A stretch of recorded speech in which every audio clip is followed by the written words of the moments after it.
Hello, friends. Welcome. I'm a little behind today, so there we go. Was wondering why it wasn't as bright as usual. There we go. Okay, hi. Welcome. Hello, Mars Rover. Welcome. I hope you are doing well. I'm still fighting something off, but getting better day by day. So, yeah. No. How are you doing? Hopefully you're not sick, because it's not fun. All right.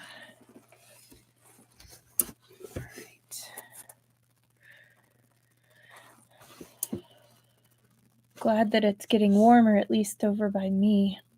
So that's nice. Yeah. Hello, Chi Chi Kiki. Welcome.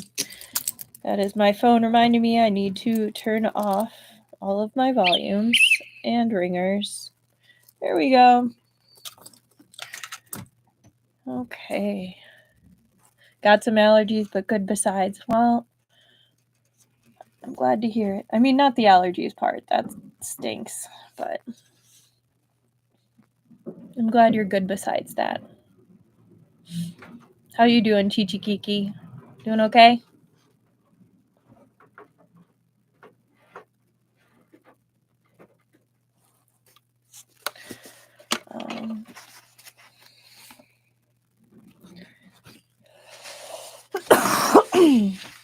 Good. I'm glad. Okay, so we ended kind of on a bit of a exciting point last time with the hot-blooded gone to Prince Key's head. When Yan Xiaohan held him back, his anger gradually abated. Go check for news from the capital and learn what changes have been had in the palace. Report to me at once. Long after, Yan Xiaohan regretted this more than once. If the flow of time could have been reversed, he certainly would have boxed his own ears and eaten that wait and observe the situation. What did he care whether Prince Key lived or died? Anyone who wanted the throne could have it. The princes were welcome to go fight it out, as long as he could return to the capital, return to his general's side.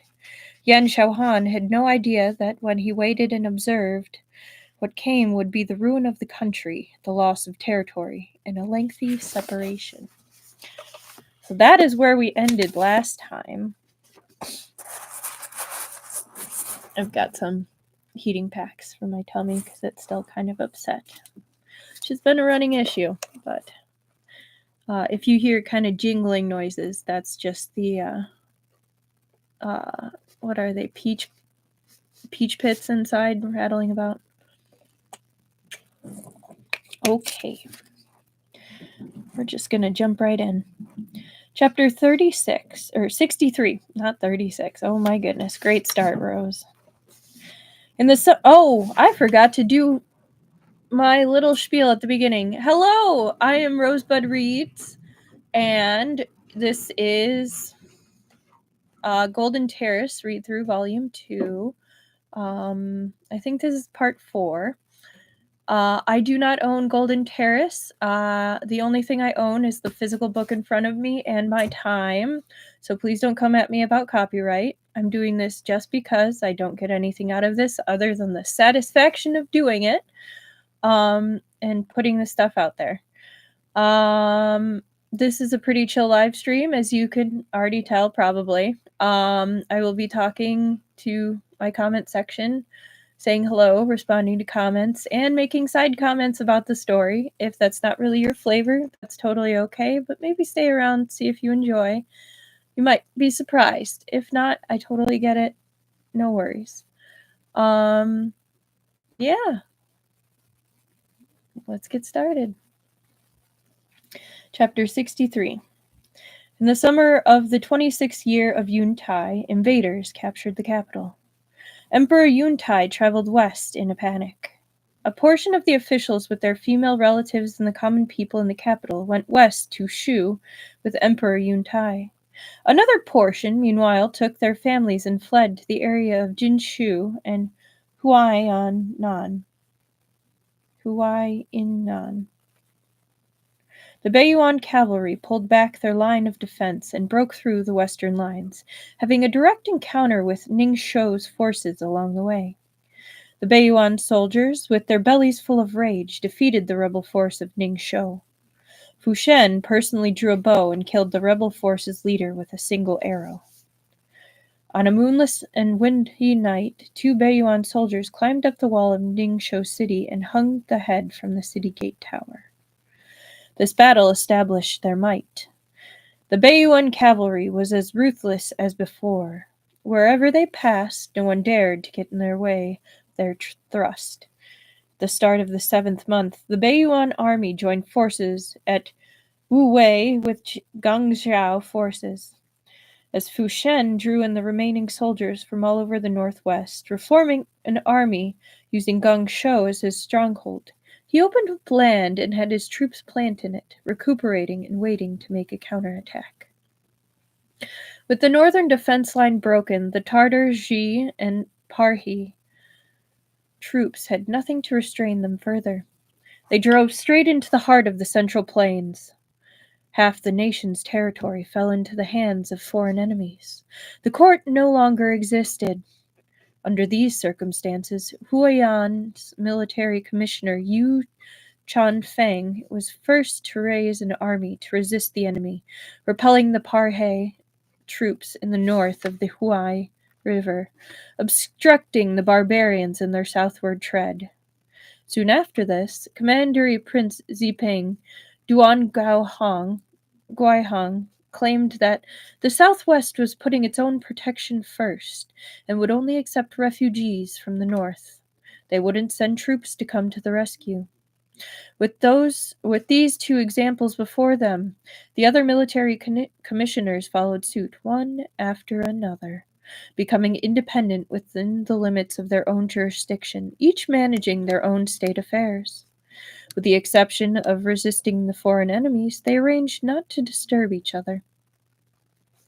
The Great Zhou was on the point of splintering.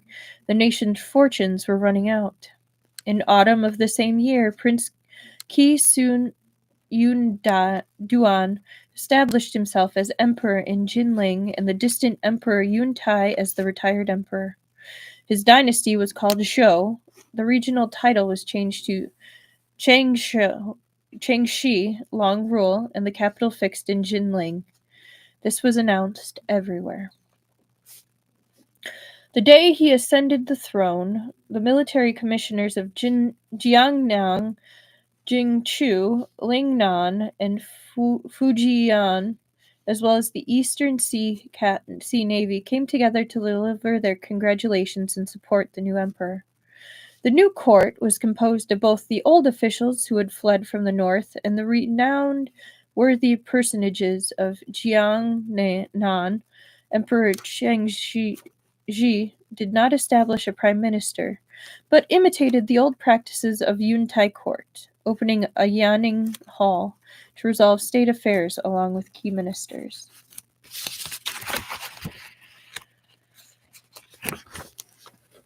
Yan Shaohan had followed Prince Qi from Jingshu to Jiangnan.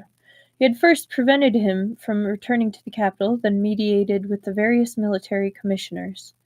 He poured all his ingenuity into building up the framework of the new court, single-handedly pushing Prince Qi to ascend the throne and proclaim himself emperor. In terms of merit, this was enough to have made him a marquis or a prime minister, but citing as a reason the castigation his past behavior had incurred, he preferred to hide in the background as a minister performing meritorious service. For this reason, Emperor Changji ordered him to lead the imperial guard and permitted him to join the Yanning Hall Assembly by special dispensation. He viewed him as his right-hand man, relying heavily on him. Call it being pushed beyond his limits, or call it making the best of a bad situation, Yan Shaohan was forced to his ultimate achievement.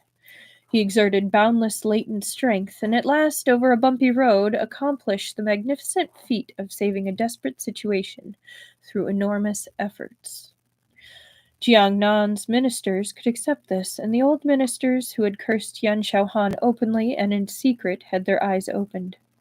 Yan Xiaohan had stood without failing through 2 reigns and changed overnight from a power-hungry, sycophantic minister to a minister of outstanding merit, unflappable in the face of peril, assisting his new master. This dog not only had extraordinary schemes and means, he also had rather extraordinary luck. Regardless of what outsiders surmised, being honed during this disturbance, Yan Xiaohan's appearance had become increasingly close to a calculating, power-hungry minister. Before, whether it was sincere feelings or hypocrisy, at least there would always be a smile on his face. Even if he had to pretend, he would still put on a warm countenance. Now he seemed to have completely abandoned his old self and become much more dignified and grave, imposing and introverted, his mood unreadable, and always with a faint trace of gloom that made people all the more reluctant to approach him. He's missing his hubby. He's just like, I just want my man. The ministers of the old court bore a grudge against him. The new officials were unfamiliar with him. In this way, Yan Xiaohan seemed to have returned to the Yuntai court, once again being isolated by everyone. Lord Yan, enjoying profound favor and trust, had absolutely no perception of the censure and sidelong glances of his colleagues. He was used to it anyway. Their gossip was like a breeze blowing past his ears. Him racking his brain in plans and preparations for Emperor Cang Wu, sparing no pains to facilitate the new reign, wasn't for the sake of wresting achievements out of this tumultuous world. It was only that the current situation was thus, and circumstances forced one into action. If Emperor Cang Wu never found a place to stand, a prince wandering destitute out in the world, he would afterward either be taken for a puppet emperor or simply killed out of hand. And his attendants, who were nothing in themselves, would naturally be even less likely to come to a good end. Yan Xiaohan didn't want to be under others' control, and he certainly didn't want to die in Jiangnan. During his days in Jiangnan, he sometimes started awake in the middle of the night to a cold quilt and lonely pillow, the cold rain of autumn at the window.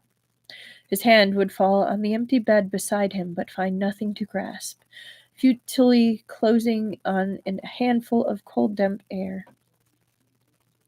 Every time this happened, he felt as if his drug craving was acting up again, his heart filled with an unspeakable, insistent feeling, as if a worm were nibbling away at it bit by bit until there was almost nothing left, leaving behind only an empty shell of a walking corpse. Wanting what you couldn't have was even more frightening than pure pain. Yan Xiaohan dreamed of sprouting wings and flying over the landscape by night. But where was Fu Shen? He knew that the capital had fallen, knew that the Emperor Yuntai had gone west, and also knew that the Beiyuan cavalry had succeeded in breaking out of encirclement. But he didn't know where Fu Shen had gone. Had he stayed in the southwest? Or had he returned to Beiyuan, then gone somewhere else with the Beiyuan cavalry? There hadn't been a word. Since parting in Jingshu, they had completely lost contact. Yan Xiaohan had asked many officials and soldiers coming south from the capital about him. He had attempted to get information from the southwest, even spending a huge sum of money to send people north to Shu, wanting to find traces of Fu Shen. But to this day, he had received no response. Sorry, hang on.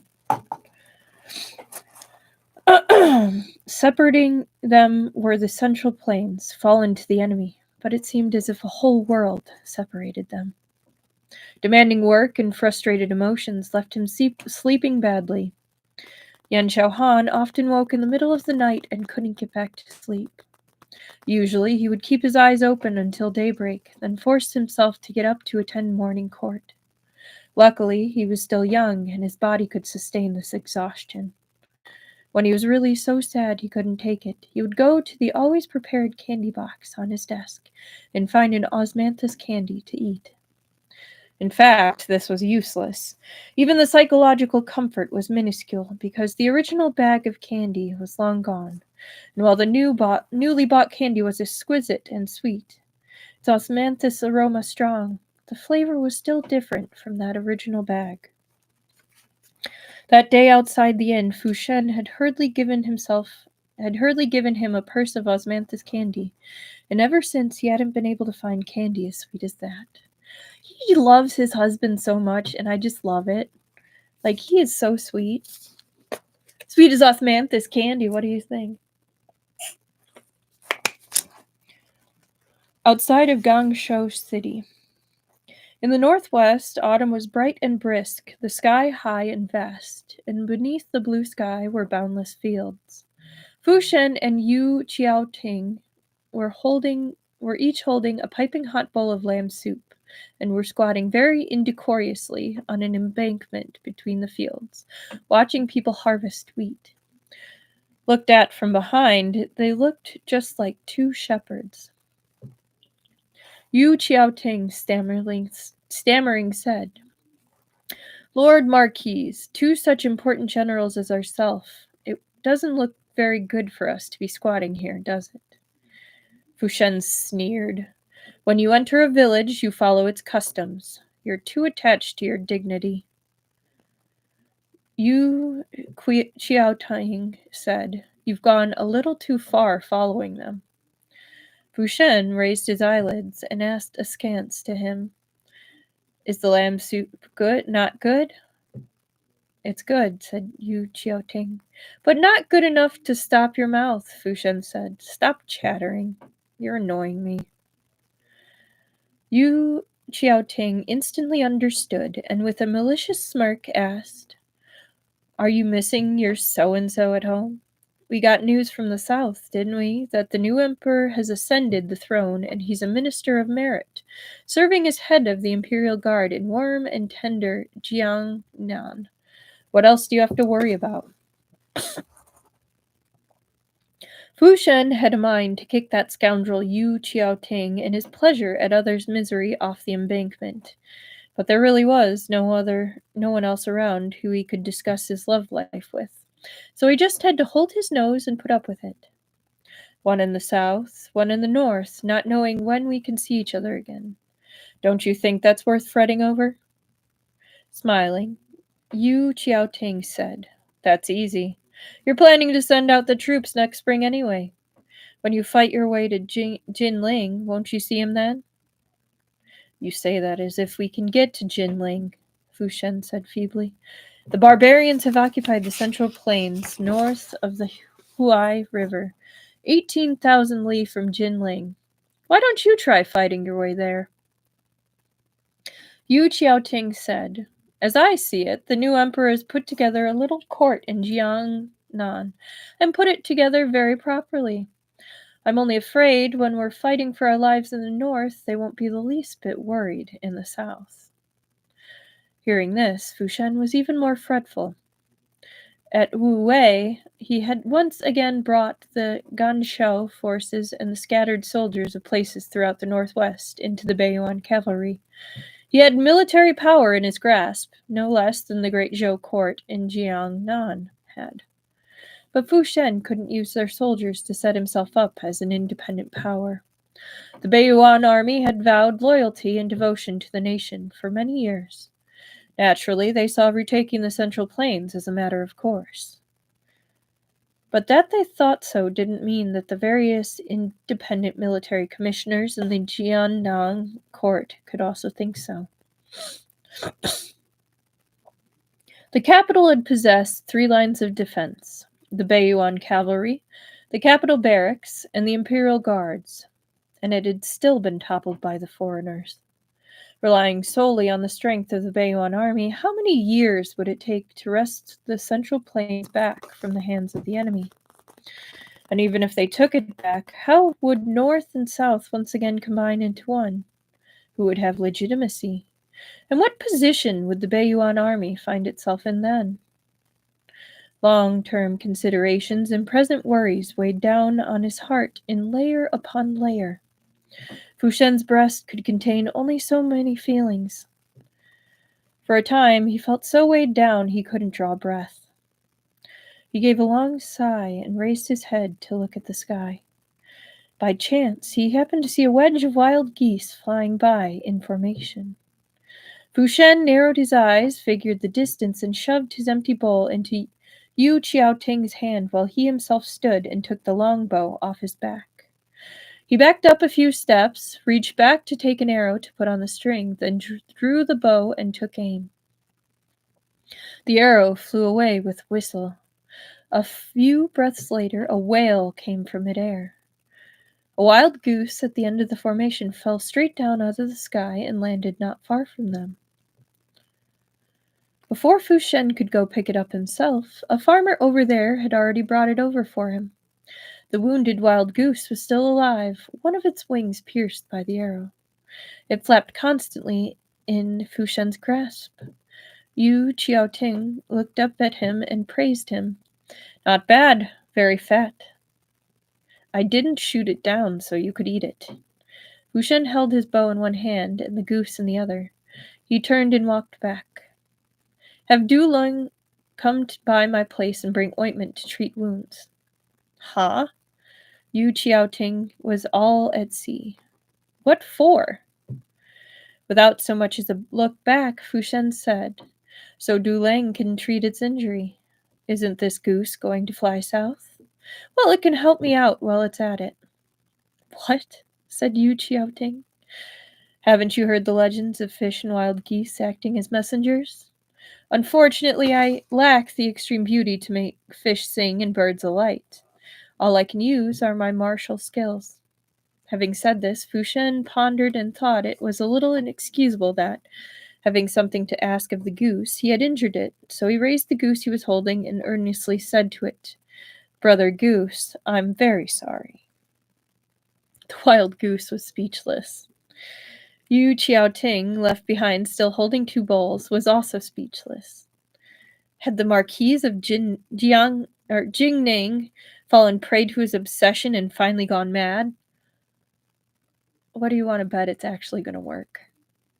Like, that their love is so powerful, one goose out of millions will actually find his husband. I love it. He's just like, this is going to work. I know it is. Winter solstice, Jinling. After getting off duty late, Yan Xiaohan left the palace at dusk. It was winter solstice today. After the Yaning Hall assembly was held, His Majesty, according to the custom of the capital, had given very particular instructions to the imperial kitchen to make lamb dumpling soup and serve it to all the ministers. Some old ministers from the north had burst into tears on the spot as they held their bowls. Emperor Chang Shi, recalling old memories, also couldn't resist weeping. With sovereign and subjects holding hands and wailing, the four officials from Jiangnan delivered some hypocritical words of consolation from the sidelines. Only when Emperor Cheng Shi had stopped his tears did everyone disperse. Yan Xiaohan seemed to have had his lungs burned by a mouthful of hot soup. Walking through the cold and wet long street, he felt pierced by pain and cold. He didn't want to go home and strolled idly through the streets. After a long while of walking in bewilderment, he somehow ended up at a market that had yet to be taken down. Someone suddenly bumped into his shoulder. A person ran past him, crying out loudly, "I want to see! Let me see!" A group of people was gathered not far up ahead, surrounding a market stall and observing some fun. Yan Xiaohan's ears were sharp. He heard the man with the loudest voice in the crowd say gruffly, "I brought this wild goose down outside the city. I never expected there'd be a strip of silk with writing on it tied to its leg. It's like in the old saying, the fish and geese act as messengers." A chord was plucked in Yan Xiaohan's mind. He suddenly became a little curious and couldn't help coming up to get a closer look. He was tall, and even from the outside, the crowd could see a dead wild goose laying on the chopping block. The man held a strip of silk folded in quarters and was showing it off to everybody. Everyone knows the northern goose will fly south. Now that communications have broken down between north and south, maybe someone in the north has used it to send a message. Someone heckled him. What does it say? Open it up and let everyone have a look. The man said, No, this is a rare item. How much for that goose? Yan Xiaohan said suddenly, including that strip of silk. I'll buy them together. The crowd watching the fun immediately made way for him. The man, seeing that he was luxuriously attired and had an uncommon bearing, knew he had encountered a rich fool. He said, 5 taels of silver. Yan Xiaohan casually took out his purse and without so much as looking, tossed it right at him. The man weighed it in his hand and found it was quite heavy. He was so glad he burst into smiles and repeatedly gave thanks, respectfully offering up the strip of silk with both hands. Yan Xiaohan took it, but he didn't open it up to read it. Instead, he put it in his sleeves. The spectators saw that he had no intention of displaying it and were very disappointed. Smacking their lips, they dispersed. Yan Xiaohan turned and left the stall. Behind him, his attendant stepped up to carry the goose away. Told you! I mean, he himself didn't find it, but it made its way to him all the same.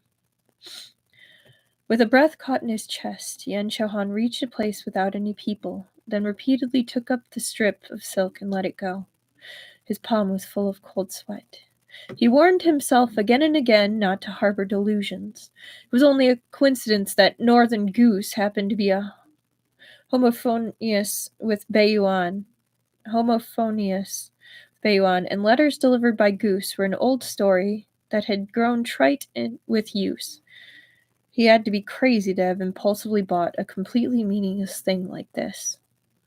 But he was in too much need of some old thing from previous haunts to sustain his longing, even if it was only a false image. After calming his breath for a long time, his heartbeat gradually slowed. Yan Xiaohan hesitated again and yet again. Opting to make the best of his mistake, he gritted his teeth and closed his eyes, and finally, trembling, pulled the piece of white silk from his sleeve and carefully opened it along the folds. That wild goose had flown a long way from north to south. The white silk tied to its leg was dirty, and the writing had gotten wet, soaking the silk with now dried ink splotches. Though it was blurry, he could still clearly distinguish the not very tidy writing, because the note contained only 4 words. Is my wife well?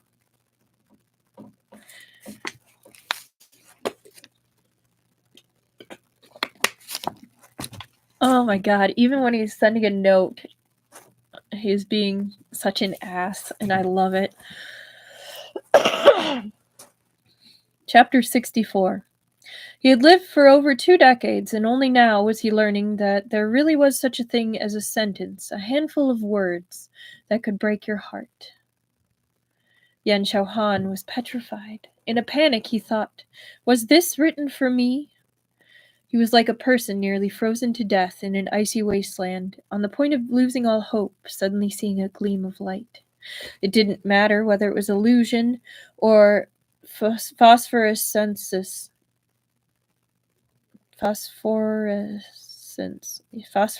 yeah. It would still be as if he had grasped a last thread of life-saving gossamer. The original shape of the characters were blurred. There were no distinctive traits to speak of, but yet Xiaohan still kept his eyes fixed on those 4 words, his gaze scorching, as if trying to burn a hole in the white silk. Had Fu Shen been present, he would have recognized that this bewitchment was simply identical to the symptoms of the drug craving breaking out in Kuangfang town at the very onset. The craving for autumn night white was long gone, but the craving of the heart, fostered by Fu Shen, grew stronger by the day. Dude, when they meet up again, it's gonna be intense. Maybe intense, too. Ooh! The cold wind pierced him to the bone. Gradually, his roiling emotions calmed beneath the blowing wind. Yan Xiaohan let out a long breath. His tense shoulders suddenly relaxed. The outcome was that his figure shook and his legs nearly collapsed out from under him, sending him to the ground. He quickly put a hand on the wall and steadied his footing, and only then noticed with surprise that on such a cold day his back was covered in sweat. He carefully folded up the white silk and put it away. It was as if he had absorbed a bit of warmth and strength from it. He slowly walked in the direction of his mansion. In the blink of an eye, it was the new year. Because in the previous year there had been war everywhere, the political situation unstable, the nation in jeopardy, all the celebrations and ceremonies in the palace were simple this year. Emperor Chang Shi made offerings and prayed and promulgated edicts relieving Jiangning's grain taxes for the year and granting general amnesty. On the 6th day of the first month, it became apparent that Lady Zhui was pregnant. This was the first child to be welcomed to the palace by the new court in the new year, a very auspicious omen. Emperor Qiangxi was very pleased and promoted Lady Zhui to pure consort and richly rewarded her father, brothers, and other family members. When Yan Xiaohan heard the news, he felt somewhat uneasy, so he went in private to question a eunuch who attended on the empress. At present, he was nominally the head of the imperial guards, but in reality, because the emperor had no one else to employ, there was no head eunuch overseeing the department of eunuchs. So in internal affairs, they would obey Yan Xiaohan. He was like the head steward of the emperor's backyard, tasked with minding the manservants and the serving women and children. He was very unwilling, but there was no other choice. When the capital had fallen, Princess Qi Fu Ling, taking a baby still in her swaddling clothes, had fled to Jiangnan under the protection of servants from the prince's manor and guards from the Duke of Ying manor, with alarm but no injury. When Emperor Changxi had first ascended the throne, Fu Ling had been conferred the title of empress. Husband and wife had previously been very close, but the new court had just been established, and in order to win over the important families of Jiangnan, Emperor Changxi had accepted a number of highborn women as concubines. The previous desolate harem had swiftly become a battlefield without the flash of swords. The empress's temperament was outwardly soft but inwardly firm. She was not skilled in fighting for attention and was spurned several times. Emperor and empress gradually began to grow somewhat apart. At first, Yuan Xiaohan hadn't taken notice of the intrigues in the harem, but at the end of the past year, the empress's child, Princess Gao Yang, had suddenly broken out in pustules and run a fever. The symptoms were very dangerous, and she almost didn't make it. The empress had suffered a serious illness on this account. After hearing about this, Yan Xiaohan had kept an eye out, ordering people to investigate in private, and had actually fettered out a palace maid who was secretly passing information to a concubine in another palace. Under torture, the palace maid had admitted she had used a handkerchief brought in from outside the palace to wipe the princess's hands. Her testimony was later presented to the emperor for inspection. Emperor Changxi was enraged, but in the end he had let it go easily, ending the matter by simply sending the concubine into the cold palace. It was only starting then that Yan Xiaohan knew what kind of life the empress was leading in the palace. Though the Duke of Ying, Fu Tingyi, had also escaped to Jiangnan, he had always abstained from the material world and only counted as better than nothing. Fu Ling didn't have a sufficiently strong family backing, and she was the mistress of the harem. Naturally, she became the target all the concubines were falling over each other to provoke. Not long after, that concubine hanged herself out of nowhere in the cold palace. After this, Yan Xiaohan devoted a bit of time each month to going and asking what the empress's situation was. He didn't deliberately avoid others in doing this, and didn't even object to others coming to ask about it. He and Fu Shen were legitimately married. Naturally, it was a matter of course for him to prop up Fu Shen's little sister. No more needs to be said. Relying solely on this movement, Fu Ling's days in the harem immediately improved. Look at you supporting your sister-in-law. Good on you. Lady Zhu's father was one of 4 Jiangnan's officials taking part in the Yaning Hall Assembly. She was the most favored of the consorts and concubines in the harem. The empress had yet to give birth to a son. Now that Lady Zhu was pregnant, it would be all right if it turned out to be a girl. But if she gave birth to the emperor's eldest son, it certainly wouldn't be good news for the old ministers of the Yuntai court. Yan Xiaohan had questioned the eunuchs and heard that the empress was only melancholy. She had no other plans. He put an end to the notion of taking preventative measures on her behalf. Only had servants take extra care to keep others from plotting against her. But after all, worldly events are hard to predict. On the 12th day of the 2nd month, the flower festival, there was suddenly a stir in the palace. It was said that someone had rammed into Lady Zhu in the garden, and she had unfortunately miscarried. The child died. The person who had bumped into pure consort Zhu was a palace maid who did the sweeping in the Empress's palace. When she was brought up for questioning, she didn't say a word. She prostrated herself before the Empress, then ran headlong into a pillar in the hall, dying on the spot. In this instance, anything the Empress said would make it worse. Even if she was in the right, she couldn't have explained herself. Emperor Cang Shi was furious. Keeping in mind the mutual affection between husband and wife, he at any rate didn't punish her severely, only ordered the Empress to be confined to her quarters for a month, shut up her palace, and examine her conscience. Matters in the harem would temporarily be overseen by the quiet consort. The quiet consort was a pushover. Her background wasn't illustrious. She had long ago thrown in with the pure consort Zue. Emperor Changshi wasn't necessarily unaware that the Empress had very likely been framed, but he didn't need the truth. Behind Lady Zhu were Jiangnan's influential families, half the support of the new court. Emperor Changshi could still rely on the people to serve him, but behind the Empress, the Fu family was only an empty shell. Comparing the two of them, weighing up the priorities, the outcome was clear at a glance. For the sake of the bigger picture, he had to choose to sacrifice the Empress.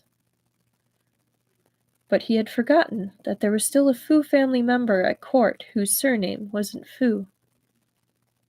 On the 14th day of the 2nd month, the 2nd day of the Empress's confinement to quarters, pure consort Zhu, who was still recovering, was dragged from her sleeping quarters to the cold palace. Here, the courtyard was old and shabby, and few people came by. Gagged with a handkerchief, her hair falling loose, she whimpered and struggled as she was tossed by 2 sturdy eunuchs into an empty room. This was where the concubine who had tried to harm the princess had lived. After her death, the palace maids and eunuchs had felt that this place was unlucky and didn't readily step in. With no one to sweep it for months, it was covered in spiderwebs, and the moss was growing in the courtyard. Pure consort Zue was thrown on the icy, filthy ground, her unsullied beauty immediately picking up a layer of grime. She was in a wretched state. She was a precious daughter who had grown up pampered by her family. When had she ever been treated like this? She was shocked and afraid, with no one to turn to for help. Involuntarily, she began to cry. In her hazy vision, someone seemed to block the light from outside. Light, steady footsteps approached. Shortly, a pair of black boots stepped in front of her. From above her head came a young, intimate male voice. Her? The eunuch holding her had a ferocious look, but he was unusually polite to this person. Your Honor, this is Lady Zue. The man gave a quiet and then went around her, going forward. A table and chairs in the hall had already been wiped clean for him. An edge of his dark red brocade robe was raised. He pulled up a wooden armchair and sat down in front of Lady Zue, then instructed, Hold her up. Remove the gag. The handkerchief in Lady Zue's mouth was removed. She cried so hard she kept gasping for breath. Enduring the pain she felt, she got up, but when she got a clear look at the person sitting upright in front of her, she was stunned in spite of herself. Though the number of men she had seen were limited, each and every one had been young and refined, with remarkable looks. But this man could be called the loveliest she had seen in her life. His features were serene, with a gentleness and softness even when he wasn't smiling. Seeing Lady Zue lost in thought as she looked at him, the corners of his eyes curved slightly. He asked, "Do you know who I am?" With a sudden start, Lady Zue realized she had forgotten her manners. She quickly bowed her head and stammered, "No. My surname is Yan. I have been tasked with leading the Imperial Guards. I am on somewhat friendly terms with your father, Minister Zue." The words Yan and Imperial Guards were like a bucket of cold water splashed right into her face. Lady Zue's heart instantly turned to ice. Only 2 words remained in her mind. It's over. Since the princess had nearly died last year, the concubines and consorts in the harem had for the most part restrained themselves. They had gained some additional reverence for the empress. It wasn't that they respected the empress, but that they feared the person backing her, the one who had arranged for the death of the concubine who had schemed against the princess. The emperor's trusted aide and courtier, the commander of the Imperial Guards, one of the members of the Yanning Hall Assembly, Yan Xiaohan. During Emperor Yuntai's reign, the Phalanx Guard had run wild, its power overwhelming the court and the commons, the sound of their name making people turn pale. This man was the boss of the Phalanx Guard, said to be eccentric in conduct, ruthless in his methods. He had brought harm upon countless loyal and upright people, but his position had always been unshakable. Emperor Changxi even continued to set great store by him in the new court. The shock of his beauty passed, and only alarm remained. Lady Zue backed away hastily. Trembling, she said, "What are you going to do to me?" "Your ladyship, the pure consort," he carelessly asked in turn. "Do you not know what I am about?" "I don't know." Lady Yu forced herself to calm down. "Blustering," she said mulishly. "A minister intruding on the palace precincts is a crime punishable by death. You dare to raise a hand against me? Aren't you afraid that His Majesty will find out?" "My orders are to guard the palace precincts," said Yan Xiaohan. "Naturally, I can't sit by and watch all your poisonous women dupe your sovereign. This business is within the scope of my responsibilities, and I have a duty. From the looks of it, I think your ladyship has heard of me. Since you know who I am, then you ought to understand that, never mind you, even if your father were here, I would still carry out what I was doing." In a shaking voice, Lady Zue asked, You, I am His Majesty's consort. You have no right to punish me. I want to see His Majesty." As if he had heard a joke, Yan Xiaohan laughed. "I called you your ladyship. So you really think you have the status?" Though he was smiling, the desire for murder in his eyes was plain to see. Coldly he said, "Framing the Empress, conspiring against the life of the Emperor's offspring. Do you think you're going to walk out of these palace gates alive today? You're the Empress's man. Why are you helping her?"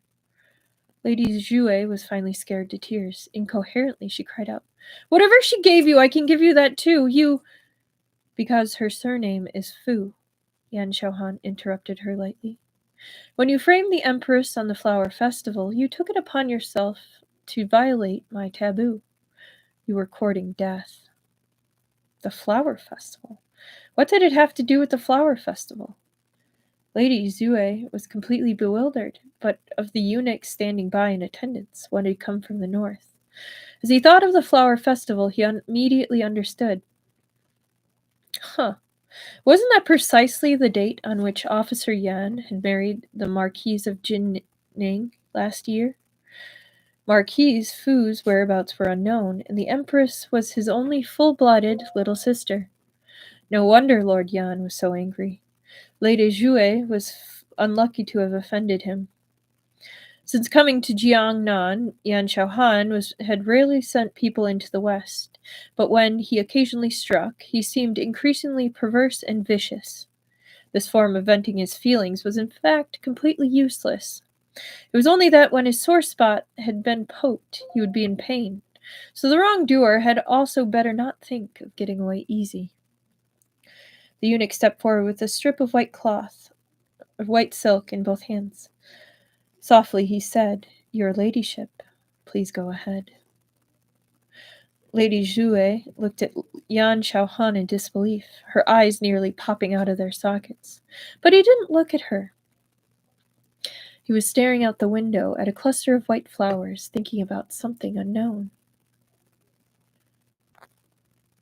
Seeing her hesitate, the eunuch said inscrutably, "If your ladyship is unwilling to take it upon yourself, then I will have no choice but to send you on your way." Now Yan Xiaohan turned his head towards them and flatly said, "I've heard that you are high-born, well-read in the classics since childhood, and skilled at singing and dancing.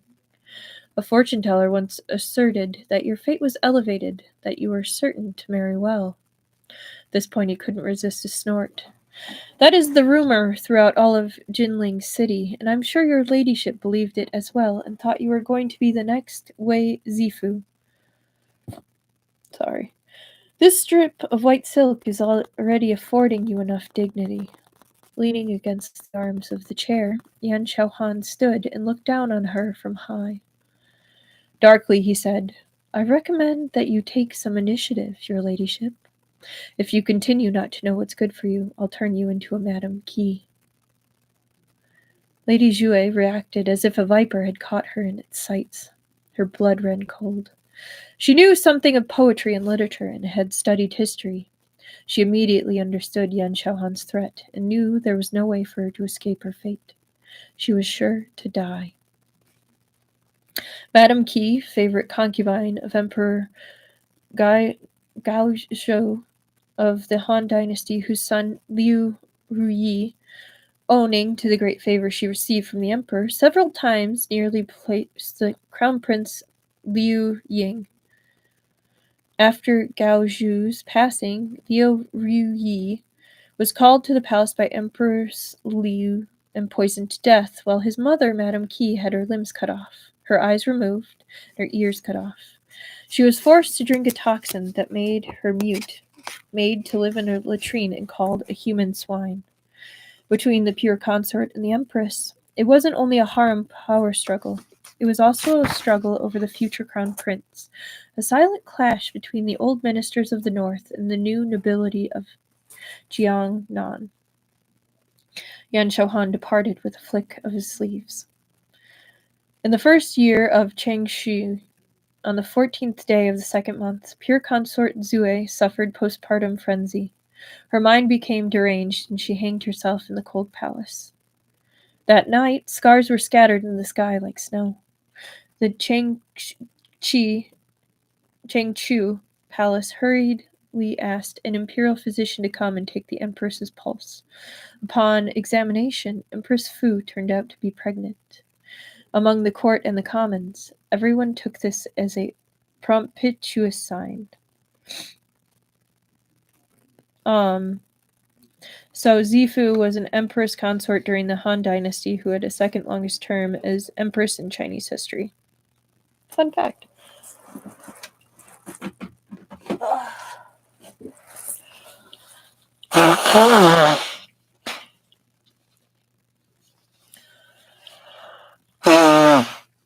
I do appreciate his loyalty to his and his husband's family. He's like, you don't fuck around with my people.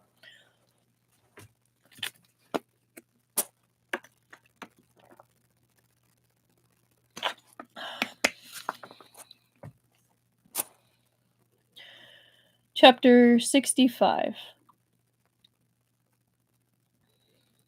No sooner had Yan Xiaohan gotten through taking care of Lady Zue than Emperor Changshi received word of it. He flew into a rage and ordered him to be called to the palace, planning to mete out a severe punishment. A minister outside the palace. He had killed the emperor's favored consort right under his nose, and that favored consort's father was a colleague of his, serving as an official in the same court. However you looked at it, Yan Xiaohan had completely bungled it this time. But he wasn't afraid in the slightest. He walked calmly and steadily into the palace and said, "Long live your majesty," giving Emperor Cang Wu a faultlessly proper bow. Emperor Cang Wu was angry. He didn't permit him to sit at once as he usually would have, deliberately leaving him standing in the midst of the hall. Coldly he said, "Yan Xiaohan, an official entering the harem without authorization, compelling a consort to her death. You're very bold." Yan Xiaohan simply knelt. "I am guilty, your majesty. Please relieve me of my post of commander of the imperial guards and reduce me to an ordinary citizen." "You!" Emperor Cheng Shi's heart stuttered. He had been planning to give Yan Xiaohan a dressing down, make him stop acting without the slightest scruple, without consideration for the emperor, then let this matter go at that, delivering a minor punishment to prevent greater future wrongs, just as he always dealt with things. But what he hadn't expected was that Yan Xiaohan would be so resolute, coming in ready to give up his position in disgust and go home. Though Yan Xiaohan had a variety of shortcomings, he had exerted all his efforts on Emperor Cheng Shi's benefit, when the latter had been at his most destitute, single-handedly placing him on the throne. When the new court was first established, the loyalty of various military commissioners had also been won by Yan Xiaohan. He was only the commander of the imperial guards in name. In reality, he was the 9th minister of Yanning Hall Assembly. Yan Xiaohan was independent of both sides. From start to finish, he had kept a balance between the old ministers of the north and the new nobles of Jiangnan on the emperor's behalf, letting the court carry on operating smoothly and steadily. Now that he wanted to leave his post and return home, Emperor Chang Shi was the first to object. After being stifled for a long time, Emperor Chang Shi sighed heavily and helplessly said, "Minister Yan, you forget it. We won't speak of you leaving your post again. Servants, bring him a seat." Yan Xiaohan was outwardly unmoved, but in the depths of his heart he sneered to himself. An unworthy son of his father. Emperor Yuntai had been too strong, suppressing his son so much that they had become either rebellious or weak. The crown prince had been opportunistic. That idiot Prince Jin went without saying, and Emperor Changji appeared strong but was actually weak. He seemed sagacious, but in reality he was cowardly. He had no definite thoughts of his own, and he was often indecisive and given to throwing sides aside. And throwing aside the old in favor of the new. This sort of person was a typical case of changing under the influence of poverty, riches, and authority. Before, he'd had his powerful father and brothers around him and could quietly, without making much trouble, act out the role of a prince content with his lot. But when he had been asked to shoulder a burden on his own, the Majesty's spine had immediately gone soft. With an emperor of his temperament, it was almost a given that the court would trend towards a weak ruler presiding over strong ministers. Therefore, though Lady Zue had been a favored consort, Yan Xiaohan had dared all the same to present her with a length of white silk. Before acting, he had already foreseen this outcome. Since Emperor Chengxi could wrong the empress for Lady Zue's sake, naturally he would also be willing to let Lady Zue's death go easily, in order to keep an important minister like Yan Xiaohan. "We are aware that the empress has been inconvenienced," Emperor Chengxi said, moaning and groaning, sounding care-laden. "But we have done nothing to her, only confined her to quarters. In the future, she will receive greater consolation. But you simply forced Lady Zue to kill herself. When Minister Zue asks about it in the future, what answer would you have us make to him? Lord Yan, a henpecked husband who would have preferred to inconvenience himself for the sake of his wife, absolutely couldn't understand His Majesty's line of thought. Confined to quarters was only a nice way of putting it. He had reduced the Empress's dignity to nothing for the sake of a favored consort. Didn't he think that was doing something to her? Had the Empress really arranged for the death of Lady Zue's child? What would he have done? Yan Xiaohan sat on his stool and silently recited a couple of lines of scripture, calming his anger.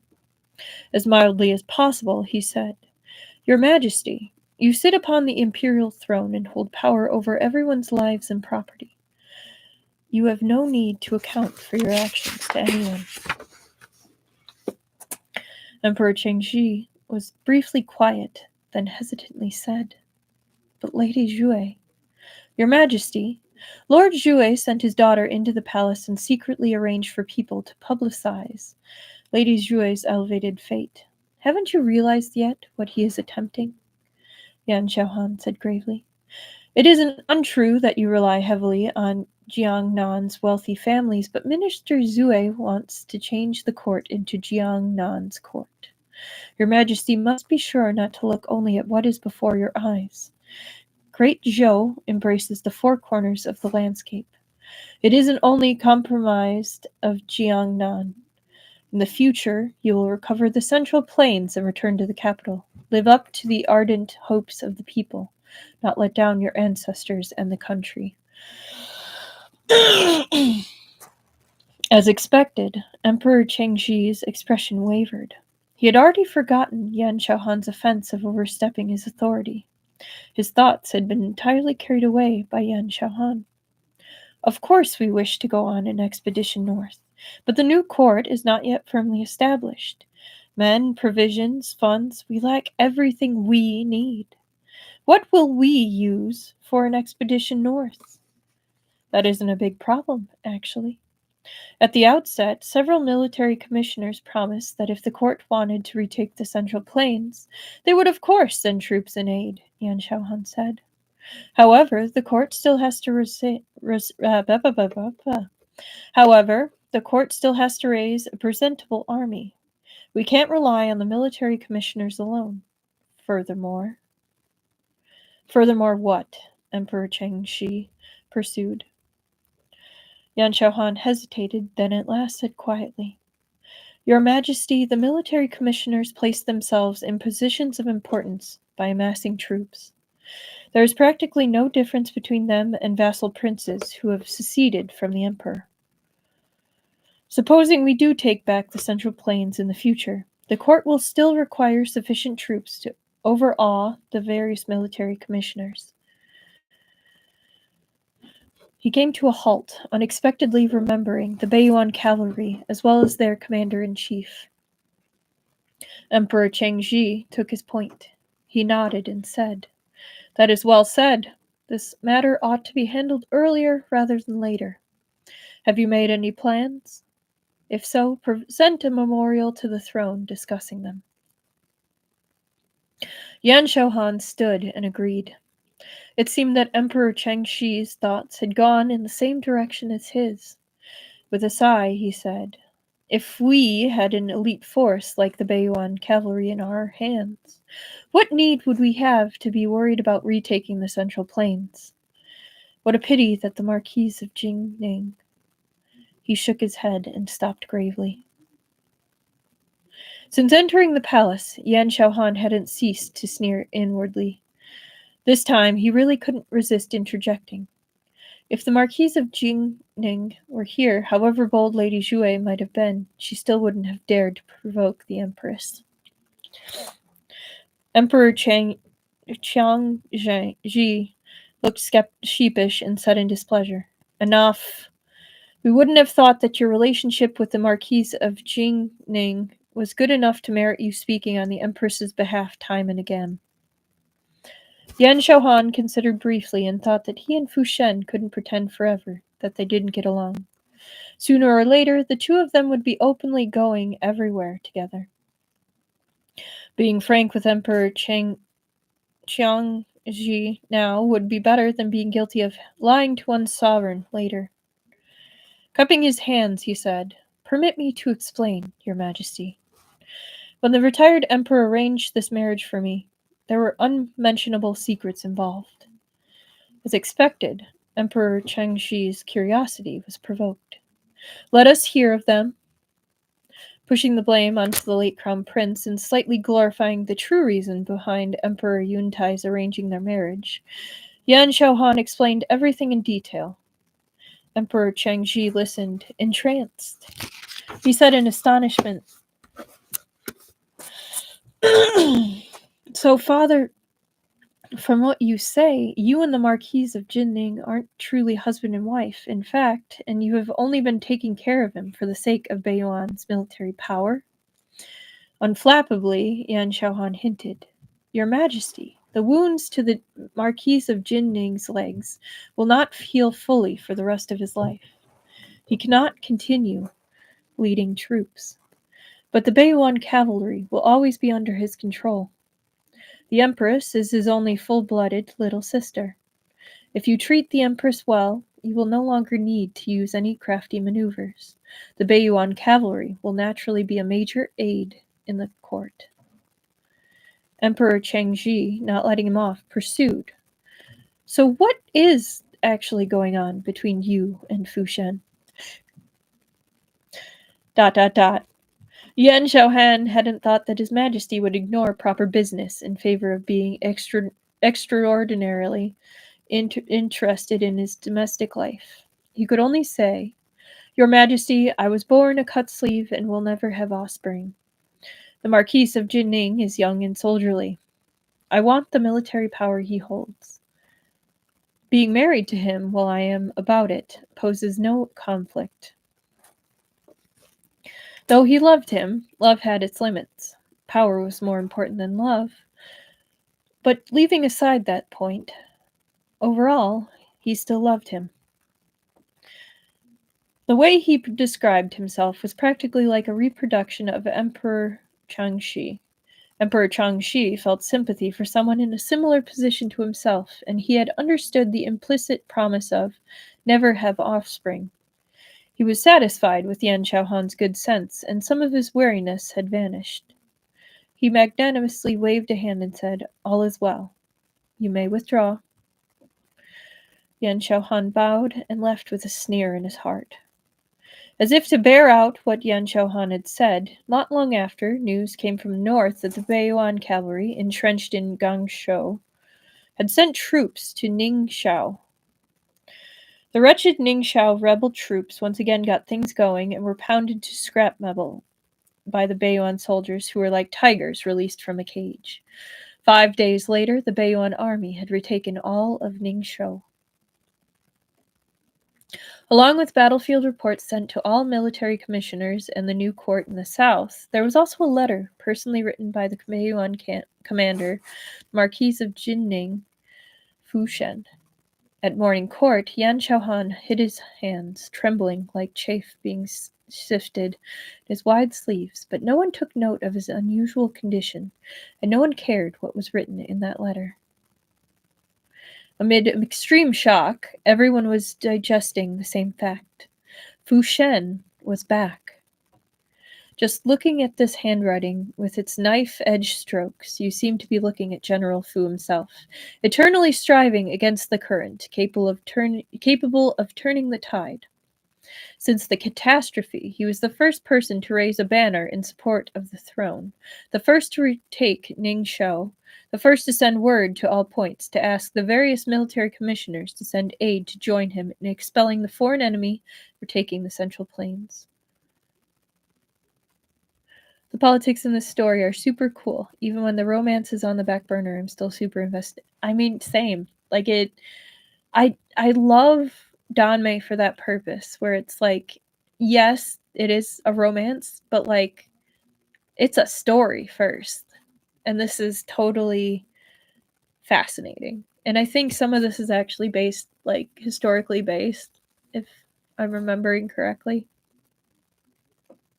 So, I mean, it's definitely still fiction, but there were definitely some takeaways from history. But yeah, no, I agree, Mars Rover.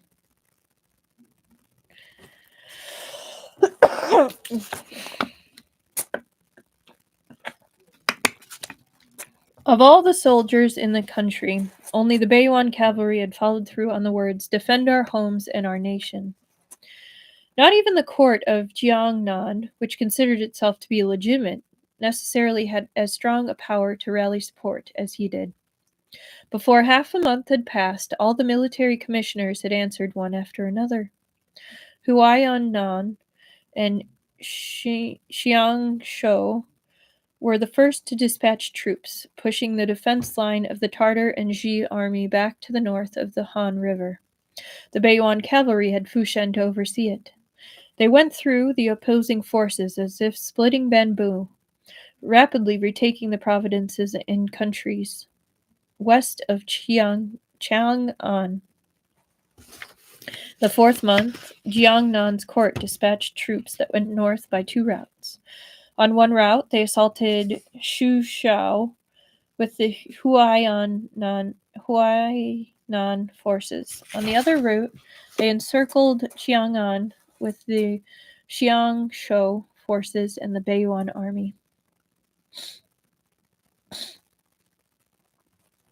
The 16th day of the 5th month, in Tongli town at the foot of Mount Jiming, there had only been a small portion of the Tartar and Ji army here. The Baiyuan cavalry had swept them away cleanly without exerting much effort. There was a very deep river near Tongli town called Shiyang River, which converged with the Han River to the east. Fushen led a team of cavalry in an inspection beside the river and determined that there were no remaining enemy forces there to ambush them. Looking into the distance, he saw human figures flickering in the forest across the river. There seemed to be hoofbeats coming to the riverside. So he beckoned and called over a young soldier. "Go around to the other side and scout around. See who those people are." The young soldier was just about to obey orders when it seemed that the other side could wait no longer. Someone rushed out of the forest, urging on his horse. Fushen, hearing movement, turned his head and was just about to take up his bow when, unexpectedly, he happened to meet the eyes of the person on the opposing bank. His mind roared. On the other side, Yan Xiaohan froze into a wooden post on that spot. Unconsciously, he tugged his horse's reins. The warhorse neighed and nearly threw him off. It was as if his soul had been yanked out and he was walking into a dream. He blankly opened his mouth, but he couldn't make a sound. Fushen, relying entirely on a scrap of reason, gripped his horse's belly loosely with his thighs and approached the river. He was just about to give a shout to confirm his identity when he saw Yan Xiaohan across the river like a wandering spirit urge his horse up to the bank and take a few steps into the water. Then his horse, afraid of the depth, didn't dare to go on, and he simply jumped off, quickly removing all the heavy things on him and dove right into the racing river. There was no need to confirm. Apart from the one he had at home, he wouldn't find a second person in the world who was that stupid. Fushen lost his mind on the spot. "Yan Menggui, are you trying to get yourself killed?" He dismounted and charged to the riverside, calling loudly to a soldier next to him, "Go get rope!" Fortunately, it wasn't yet summer and the river hadn't risen. Yan Xiaohan was a decent swimmer. When he had reached the middle of the river, he caught the rope thrown by Fushen and was dragged up onto the bank. His strength was exhausted, his chest heaving. Never mind speaking, even breathing posed difficulties. But as if possessed, he stared fixedly at Fushen, his eyes bloodshot, so red that blood seemed about to pour from them. Before Fushen could feel happy, he was frightened by his condition. He had never seen such an original... Yeah, you know you're in trouble when your wife uses your full name. You so do. He had never seen such an original means of recklessness. Scolding words had already come to his throat, but as soon as he moved, Yan Xiaohan suddenly threw himself at him. As if afraid he would run away, dripping wet as he was, he hugged him tightly. The towering flames of rage instantly burned out in a stream of powerless smoke. Fu Shen squeezed his eyes shut. His mind went blank. After a long moment, he put his arms around his faintly trembling back and clutched back tight. He heard that his own voice was shaking too. I've been longing day and night, and finally I really see you. God, they're so fucking sweet together. It's ridiculous.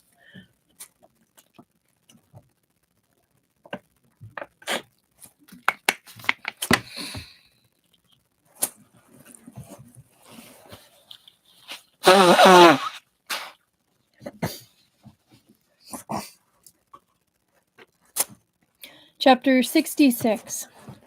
There were thousands of words in Yan Xiaohan's head, but it was as if his throat were stuffed with cotton. His grip was so strong he was practically about to squeeze the breath out of the man in his arms. His soul had flown away somewhere, and he was numb all over. After a long time, sensation at last returned bit by bit. He felt Fu Shen gently patting his back. Following the tempo of the patting, his heartbeat slowed gradually. A voice broke through the bottom of the from the bottom of his heart. This time, Yan Xiaohan followed his desire, naturally speaking the thought aloud. I've missed you so much. The wad of cotton loosened at last, and Yan Xiaohan regained control of his throat, but perhaps he hadn't yet had enough practice. His voice was extremely hoarse. Since we've parted in Kuaishou City, it's been a whole year. I know. Fu Shen's heart was aching, the rims of his eyes burning. He had a premonition that he was going to humiliate himself today. I've been counting the days. We hadn't even been married half a year. Yan Xiaohan softly let out a breath, not daring to exert himself. He seemed to be acting with the fearful utmost caution of having at last struggled free of a nightmare, escaped pain. This year has been so long, almost longer than my whole life. I couldn't wait for you to retake the capital and pacify the nation, so I came to find you. Even if I can only be your foot soldier. He gritted his teeth as if swallowing at once all the agony of long nights spent tossing and turning, emphasizing every word he said. I will never take another half a step away from you. Fu Shen's face was pressed against his neck. He laughed quietly, then very tolerantly said, All right. You won't move an inch from me. Whenever I go out to fight, you have my permission to sit in my lap and watch the battle. How does that sound? Yan Xiaohan still had tears in his eyes. This statement brought him up short. Couldn't he let him fully indulge in some sentiment? That he could speak and hold a conversation proved that he had passed the most agitated period and had returned to being an ordinary person in his right mind. Fu Shen loosened his grip slightly and looked into his face. He wiped the beads of water from his eyelashes and suddenly said with a laugh, After hugging me for so long, how come you haven't said my name? Yan Xiaohan froze. He didn't dare. He was afraid that all of this would be like countless dreams, boundlessly tender, but if he spoke, he would suddenly start awake and be left with only a quiet and deserted room, all on his own. Said Fu Shen, smiling. The one in front of him was his real beloved, warm and living, who could fight and scold. Yan Xiaohan closed his eyes. A water droplet suddenly rolled down from the tip of his eyebrow. That sound seemed to drain away all his courage. Jing Yuan. Fu Shen took his hand and pinched the acupoint between his thumb and forefinger, while firmly agreeing. Yes. That yes, accompanied by the sharp sting on his hand, went straight to the top of his skull, clearing his mind. Yan Xiaohan gave a start at the pinch and suddenly opened his eyes wide. The dream was over. He was still here. Fu Shen drew back his hand as if nothing were the matter and carelessly said, "Better? Then let's go. Are your people on the opposite side of the bank? We'll go." Yan Xiaohan deftly pulled him to a stop and lowered his voice. "Lord Marquis, could you have your people withdraw?" "Why?" said Fu Shen. "I want to kiss you," said Yan Xiaohan. "Right now. I can't wait." Fu Shen said, "Open your eyes and take a look around. Is this the time?" "You said it yourself," Yan Xiaohan said calmly. "You'd give me whatever I wanted. I want to kiss you." The irresistible display of feeling just now was already overstepping the bounds. The soldiers accompanying him all wished they could stretch their necks and grow rabbit ears. If you let him kiss him now, Fu Shen's dignity would fall to rock bottom. He gave a dry cough, but softened his grandeur somewhat in spite of himself. "I'll have to owe you for now. You're so sensible, don't take advantage of being favored to demand unreasonable indulgences." Hearing this, Yan Xiaohan's eyes curved. Instantly, it seemed that all the radiance of spring in the world was contained in that smile. Even Fu Shen's heart, sturdy as steel, wavered. "You forget it. How many people are there on the other side? Who's leading the troops?" "I went ahead to scout out the way with a dozen people. The main force is behind us." Yan Xiaohan upended all his resources and laid them out on display without hesitation. General Zhao Chen Zhao Chen is leading the troops. Zhao Chen. I'm probably going to say his name like 5 different ways. General Zhao. That's easy enough to handle. Fu Shen suddenly remembered something. "Hey, how did you end up coming with them?" Yan Xiaohan rubbed his nose and awkwardly said, "I'm not skilled in military affairs. I had to shamelessly beg His Majesty to get a position as military supervisor." Fu Shen very disrespectfully laughed aloud. "Fate can't be avoided. We must resign ourselves to it. Sorry. Yan Xiaohan watched him helplessly and indulgently. Fu Shen beckoned over a soldier and handed him his token. "Go to the opposite shore and give this to General Shao. Tell him that Beiyuan cavalry is garrisoned in Tangli town. I'm holding his military supervisor so he can have a few days of peace." Yan Xiaohan said. "Jing Yuan." "Oh, you heard me." Without evasion, Fu Shen took his hand and turned to say to the dumbfounded soldier, "General Shao is welcome to come over here and visit whenever he has time. We'll discuss how to attack Chang'an." He and Yan Xiaohan rode on a single horse and raced back to Tangli town as swift as the wind. On returning to the house where the Beiyuan cavalry was temporarily garrisoned, Fu Shen kicked open a door and pushed Yan Xiaohan inside. He ordered the bodyguard behind him bring a pail of hot water. This was Fu Shen's residence. It was unusually simple and crude, with only an adobe Kong bedstove and a damaged table. There was a messy pile of writing materials on the desk and a wooden wheelchair in a corner. When Yan Xiaohan saw the wheelchair, his pupils contracted slightly, but he didn't say anything. Just then, Fu Shen walked in and turned up a cloth bundle from the keg. "Take off your wet clothes, don't catch cold. Make do with mine for now." Before he could finish, he was suddenly embraced tightly from behind. Yan Xiaohan said heavily in his ear, "Lord Marquis, can I kiss you now?" Fu Shen performed a clever maneuver, quickly pressing him onto the Kong. He stroked his chin mischievously. "Are you so impatient?" There was a bang as the door of the room opened wide. Yu Qiaoting charged in anxiously and yelled in a great voice, "General! I heard you fished up a beauty from the river." Fu Shen was pointedly silent. The two of them were in a very indecent posture. General Yu nearly went blind. The beauty, being pressed against the bed by the Marquise of Jinning, with no power to resist, narrowed his eyes. His gaze was like a knife, murderous energy spreading everywhere. Fu Shen straightened up slightly and asked softly, Qing Heng, what did you just say? Not for nothing had General Yu seen his share of the world and its moors. He answered with grave mien, General, I heard that you fished a wife out of the river. Carry on. I will make myself scarce. Having said this, as if his ass were on fire, he left with his tail between the legs. That scoundrel. Fu Shen shook his head and laughed. Suddenly his collar tightened. When he came back to himself, he was forced to bend. What is it?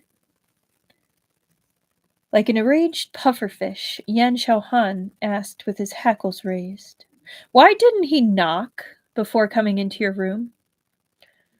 Fu Shen didn't answer. Before he could protest against this injustice, his mouth was firmly stopped by Yan Xiaohan. His lips were chilled from being dunked in the river, very soft, but soon they became savage, with something of the force of wishing to devour. Fu Shen retreated again and again, but the small of his back and the back of his head were irresistibly held. Finally, his arms cramped from the awkward posture of propping himself up with his hands behind Yan Xiaohan's ears. He staggered and fell against Yan Xiaohan's chest, his lips and teeth finally forced apart. Then, holding him, Yan Xiaohan rolled in a half circle on the bedside, turning to hold him down. His lips again came pressing close. Enveloped by familiar breathing, Fu Shen was giddy from being kissed. His breathing was rapid, and distinctly he said, How jealous can you get? So this is amazing and all that, but I can tell it's always fun when I find a little printing error, because I think it's just cool. But in the sentence of his breathing was rapid and distinctly said, How jealous can you get? His has capital H-I, lowercase s, and I'm just, his breathing was rapid. So just a fun little happenstance. That's kind of funny. Yan Xiaohan produced a quiet laugh from his throat, then indeed eased off, no longer dominating, only affectionately pecking his lips. He was just about to speak when a knocking came at the door. The bodyguard said from outside, General, the hot water is here. Fu Shen sat up, looked at the mess of the vinegar jar fished out of the water Fu Shen sat up, looked at the mess the vinegar jar fished out of the water had made, and pointed menacingly at him. He himself stood up and went to open the door and take a big pail of hot water. Yan Xiaohan conscientiously went over with a small wooden bench. Fu Shen rolled up his sleeves and tested the water temperature, then said, Fine, come here and wash. I'll watch the door for you. Yan Xiaohan silently undid his belt and removed his wet clothes, revealing the edge of a white bandage on his shoulder. Fu Shen glimpsed it from the corner of his eye and immediately reached out to hold him back. How did you get this? How far does the wound go? It's nothing. I was careless and got some skin scraped off. It's probably scabbed over by now, Yan Xiaohan said. The army doctor got worked up over nothing and insisted on bandaging it. Fu Shen was still concerned. Turn around. Let me see it. Yan Xiaohan obediently sat on the short bench with his back to him, his upper body uncovered, using a damp towel to wipe the traces of water from his body. Fu Shen carefully removed the bandage on his shoulder and saw that a bright red wound, over 4 inches long, made by a sharp blade, lay across the smooth skin and muscle. Though it was already closing up, and healing, the scab was only a thin layer that seemed as if it might break at any time. Fu Shen's military campaigns had covered the 4 points of the compass. He had seen far too many injuries more serious than this. If he had received such a wound, he probably wouldn't have even frowned. But now, with this wound spanning Yan Xiaohan's shoulder, the pain he felt was a little unbearable. After a brief silence, he lightly touched the still puffy swelling at the edges of the wound with the dry pads of his fingers. Does it hurt? Yan Xiaohan laughed. If I say it hurts, will there be candy for me? Fu Shen murmured indecipherably and suddenly lowered his head. Yan Xiaohan felt a soft, warm, lingering sensation briefly over his wound. The newly grown tender flesh was extremely sensitive. A slight tickle was like a spark hitting hot oil and dry kindling. Warmth swept through his whole body with a crash. His limbs and muscles hovered on the edge of a shudder. His voice instantly became disgracefully hoarse. In a trembling voice, he said, Jing Yuan, what are you doing? Keep washing. Fu Shen straightened up and gently slapped his bare back, then rebuked him as if nothing were the matter. Even wounded, you dared to jump into the river. What if it gets infected? You'll be crying about it later. Yan Xiaohan, at the end of his endurance, was about to throw the towel into the pail when Fu Shen yanked it out of his hands, soaked it in the hot water, and slowly wiped along the back of his neck.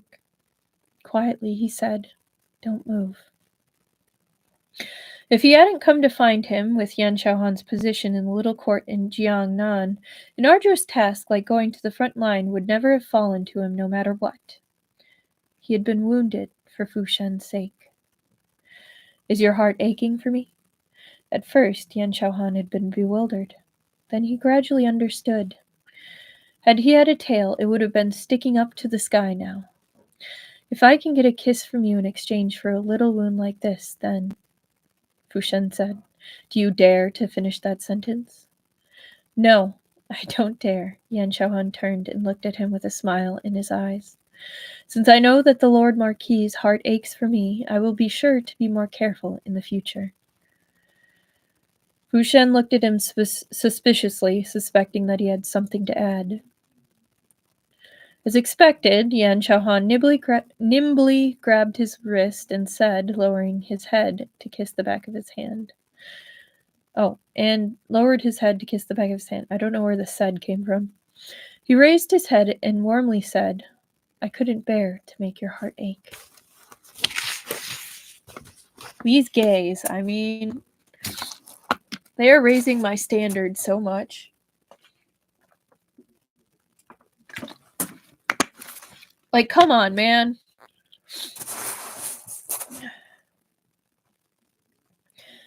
Chapter 67. Teasing and fooling around, doting and clinging, it took the two of them over an hour to finish bathing.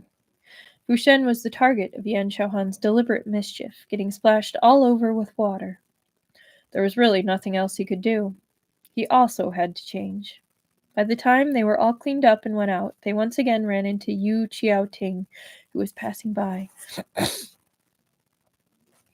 General Yu's gaze revolved between the two of them. He cutely picked something up at once and said with a smirk, Congratulations to the general on your great happiness. Fu Shen, bewildered, said, What is there to be happy about? Chuckling, Yu Qiaoting said, A reunion after an absence is sweeter than being newlyweds. Doesn't that in itself merit congratulations? Fu Shen's head began to hurt from the injustice.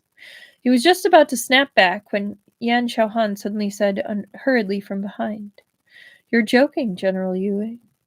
With the war still in an unsteady state, the Central Plains not yet stabilized, as a minister, naturally, I am taxing my thoughts and ingenuity to the utmost to ease the tribulations of the nation.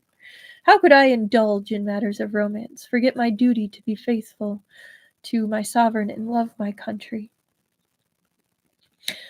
Yu Qiaoting didn't dare to believe that these resonating words had come out of Yan Xiaohan's mouth. He looked at Fu Shen, completely bewildered, but saw their general looking at Yan Xiaohan, his expression neutral and serene, tenderness and doting ready to drip from the corners of his eyes and brows. Yu Qiaoting was in awe.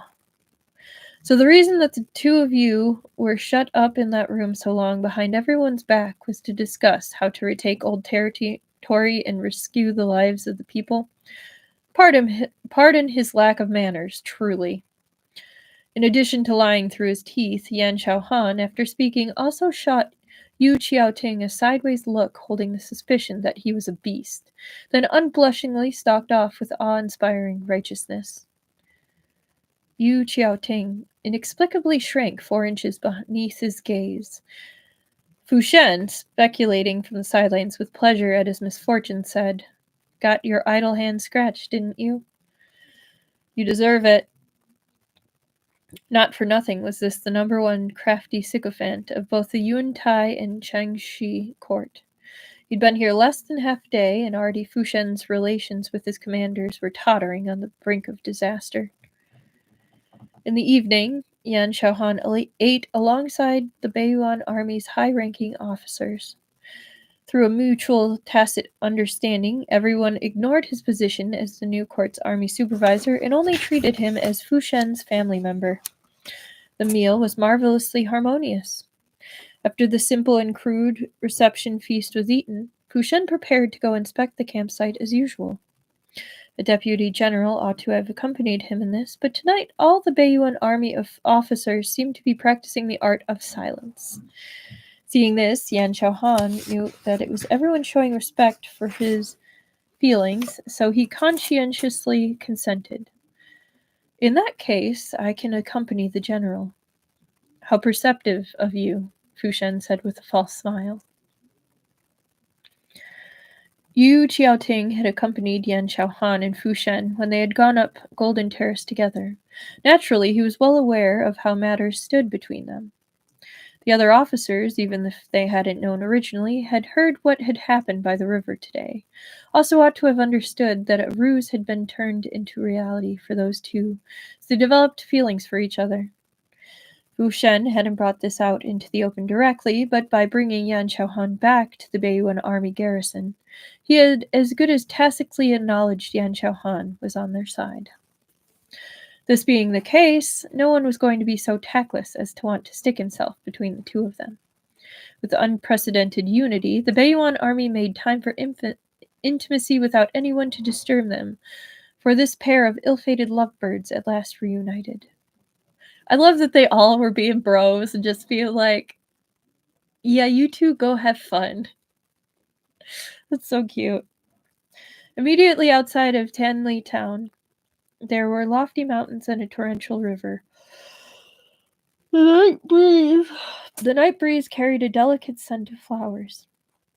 The starry sea above their heads was radiant. The two of them strolled abreast on horseback beneath the vast heavens. This past year's separation and the racing around, the pain of longing, all flowed into the distance, like the river, leaving behind only the huge unmoved rock of the heart after the waves had washed the sand away. There wasn't much worth telling about Fu Shen's activities in Guangzhou. It had been nothing but storing provisions and drilling soldiers. Yan Xiaohan, meanwhile, carefully explained the situation of the new court to him, especially Emperor Changshi's attitude and the struggle between the factions of North and South, old and new. When he mentioned this, it was unavoidable to touch upon several wrongs experienced by the Empress in the harem. Yan Xiaohan considered it repeatedly and decided that he couldn't conceal this from him, so he gave a detailed account of the facts. Fu Ling marrying into Prince Qi Manor had been a marriage Fu Shen had undertaken to choose for her. He had thought that Prince Qi was mild-mannered and sincere, that this would be a perfectly satisfactory marriage. Who could have expected worldly events to be so inconsistent? The country had been broken up, and now it seemed instead that he had personally pushed his little sister into the fire. Of all the things he had promised Fu Ling, he hadn't accomplished a single one. Oh, that's a sad thought to have. Fu Shen was expressionless, his profile in the night like a stern, solid stone statue, but Yan Xiaohan kept thinking that he seemed particularly frail. He was just about to say something to console him when Fu Shen spoke ahead of him, shoving his consolations back into his belly. "Thank you for looking after her. Even if I had been there myself, I may not have been as attentive and thorough as you." He gave a sad, self-mocking laugh.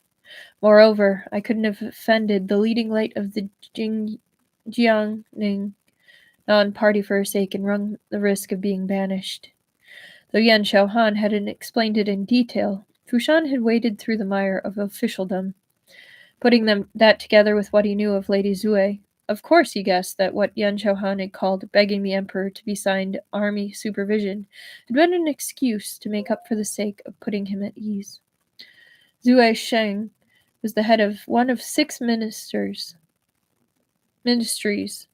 A high minister is taking part in the Yanning Hall Assembly, and his daughter was with the best future prospects had died out of nowhere at Yan Xiaohan's hand.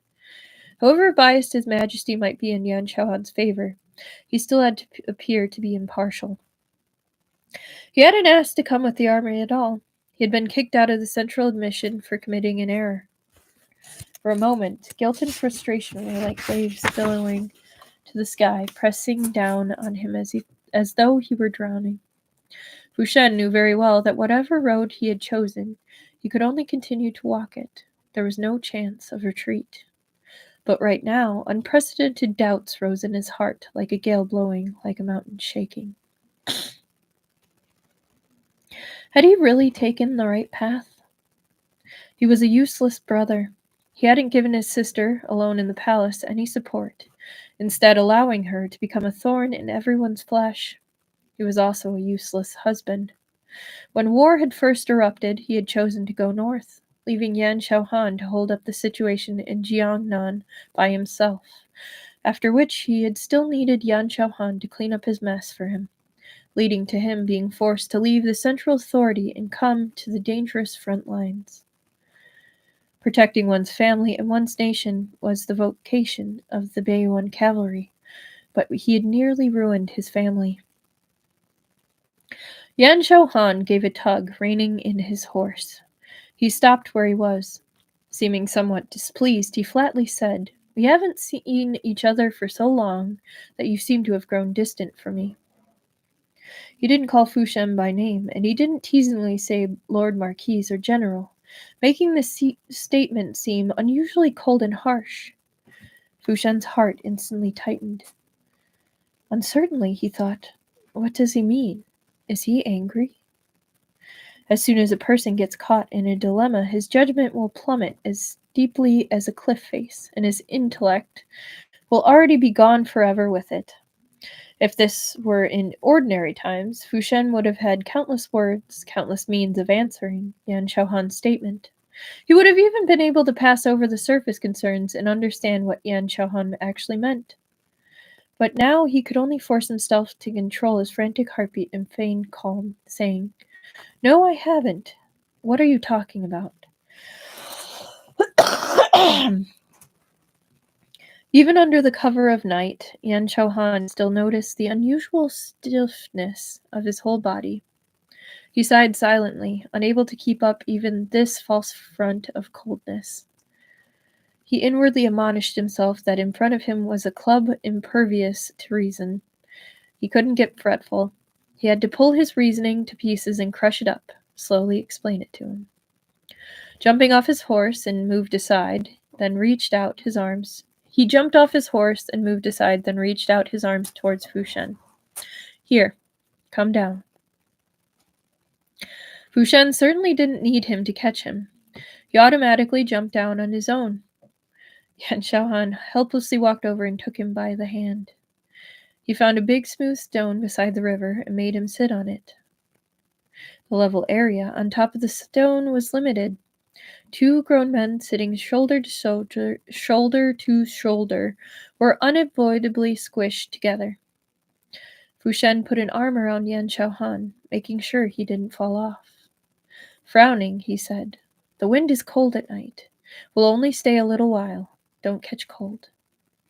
Unexpectedly, Yan Xiaohan said, "Jing Yuan, in your heart, don't you think that only you are a great hero, able to support heaven and earth, and others are all 3-year-old children?"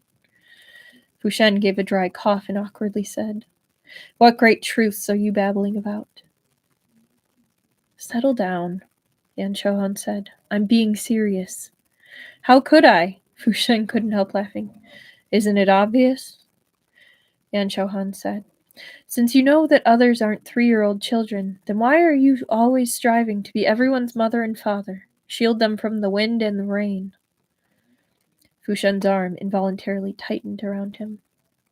General, you must admit you don't have 3 heads and 6 arms, and you aren't a god. There will always be matters you can't attend to. Yan Xiaohan gently poked his temple. If you could solve all the world's problems on your own, what would the rest of us fatheads be doing here? Fu Shen said, No one in the world owes anyone else, Yan Xiaohan said. Even though you and I are husband and wife, even though you and the Empress are brother and sister, we still can't use that to hijack you. Sit there crying and waiting for you to rescue us whenever anything goes wrong. Fu Shen understood what he meant, and at the same time his description jabbed at his sense of humor just right. It truly became a matter of not knowing whether to laugh or cry. If you're going to be reasonable, then do it right. Don't sulk. Yan Xiaohan threw open his arms and pulled him into his embrace. Right into his ear, he softly said, The Empress has a tenacious temperament, and if she's inconvenienced, she has nowhere to go to complain about it. Not taking care of her properly really was wrong of you. But me leaving Jiangnan to come here, well, I did use the impetuous of my discord with Zhu Shang. Don't you understand yet what the true reason was? The tip of Fu Shen's ear was trembling from his warm breath. That tremor followed his blood and went to the deepest and safest place at the bottom of his heart. No one forced me. I wanted to come find you. I had already waited 7 years. I didn't want to wait any longer for anyone's care. Yan Xiaohan bent his head and kissed the hair on his temple. Jing Yuan, I'm your husband, not your burden, so don't grow distant from me. If it happens again, I'll really be angry. There was nothing in the night but endless silence.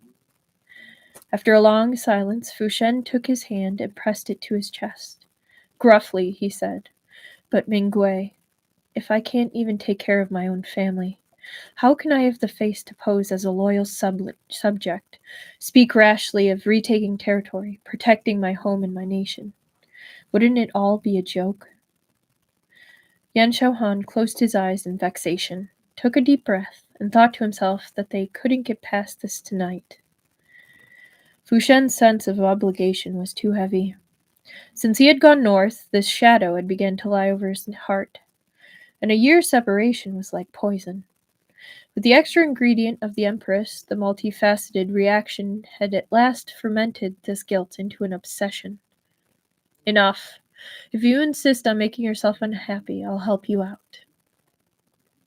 Yan Xiaohan straightforwardly said, As an older brother, you have failed to take proper care of your little sister. You ought to be punished. I am 2 years older than you, and you called me Gaga yourself. This past year, I've been busy building up the new court and didn't go north to seek you. That being the case, as your Gaga, shouldn't I also be punished?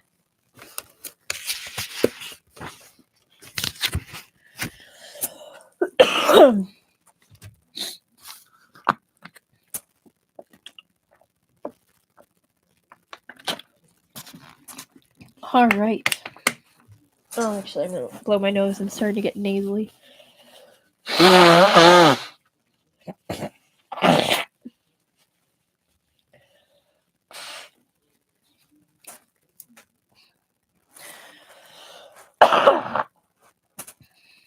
Chapter 68. Yan Xiaohan's angle of questioning was truly cunning. No matter what answer Fu Shen gave, it would amount to acknowledging him as Gaga. If he didn't answer, it would still be taken by Yan Xiaohan as tacit acknowledgement. This way, he had the acknowledgement. He spoke of being punished, but in the end, it would most likely come to another of his numerous tricks for offending public decency. But with this interruption from him, the guilt that was like a lead weight in Fu Shen's chest seemed to have lightened. It was no longer heavily burning.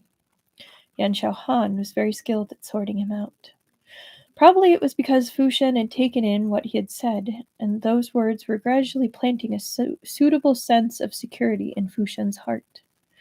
Well, it hadn't reached the level of reliance yet. At least when he ran into trouble, Fu Shen was willing to talk it out over with him instead of concealing everything and preferring to bear it alone to the death. You ought to be punished. Fu Shen turned his hand over and rubbed it against his cheek. Then I sentence you to perform physical labor and carry me back to town on your back, all right? Fine, Yan Xiaohan readily agreed. Having said this, not yet satisfied, he egged him on. This is an opportunity not to be missed. You don't want to give me some other punishment? Fu Shen hooked his chin with one finger and laughed. My lady, what you're thinking of isn't called punishment. It's called be wary of strangers bearing gifts. What a dirty mind you have to see such filth everywhere, Yan Xiaohan said virtuously. We are at the front lines, of course. I'm not thinking of doing anything to you. I'm not a beast. General Fu, having inexplicably turned into a beast, was speechless. With his arms around Fu Shen's shoulders, Yan Xiaohan pulled him up in front of him. Fu Shen had been leaning crookedly against Yan Xiaohan to begin with. Now he simply lay down with his head pillowed on Yan Xiaohan's lap. Yan Xiaohan bent down and kissed the center of his brow. Don't be impatient. It won't be long before I'll have the chance to satisfy you. Fu Shen wasn't in the mood to try demonstrating his innocence. Hearing this, he lazily said, I advise you not to speak with such satisfaction. When we have taken Chang'an, are you really not going to return to court? Or are you planning to change occupations and come along with the Beiyuan cavalry as army supervisor? Can I sit in the Lord Marquis's lap as army supervisor? Yan Xiaohan quietly asked in turn. Fu Shen imagined this scene and laughed uncontrollably, nearly rolling out of Yan Xiaohan's lap. Yan Xiaohan quickly reached out to hold him in place and said, I'm not planning to return. Fu Shen looked up and asked, Why not? Jiangnan is too cold, said Yan Xiaohan. I don't like it there. Nonsense, said Fu Shen, laughing. It's hardly the 5th month. Lord Marquis, do you know the meaning of cold bedding? And a deserted pillow, wandering great distances in your sleep? Yan Xiaohan sighed, seeming very depressed. Whether I come with you or continue to follow the army, it's all right as long as I stay in the north and don't go too far away from you. It was so hard to find you. If you make me go back to the taste of tossing and turning in bed, how could I not be cold? These words accurately hit Fu Shen right in his weak spot.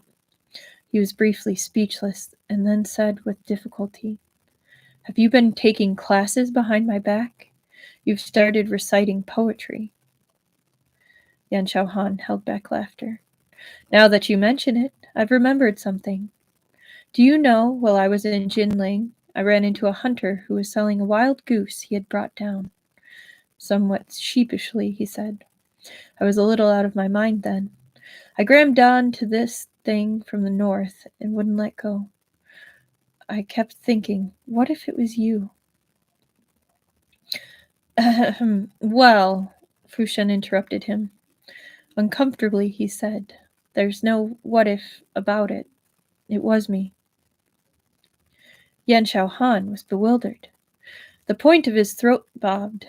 Hoarsely, he asked, You... what? There was a piece of white silk tied to the goose's leg, and on it was written, Is my wife well, right? Fu Shen took his hand and gently said, That was me. When I was in Gangshou, I really missed you unbearably, so I thought of this method. Who would have thought that a bit of sweetness could still be extracted from those bitter days? It was as if Yan Xiaohan had fallen into a dream. His chest heaved. After a long moment, he said in a daze, It's over 10,000 li from north to south. That such a coincidence should happen to us. With an awkward laugh, Fu Shen said, Yes, truly a coincidence.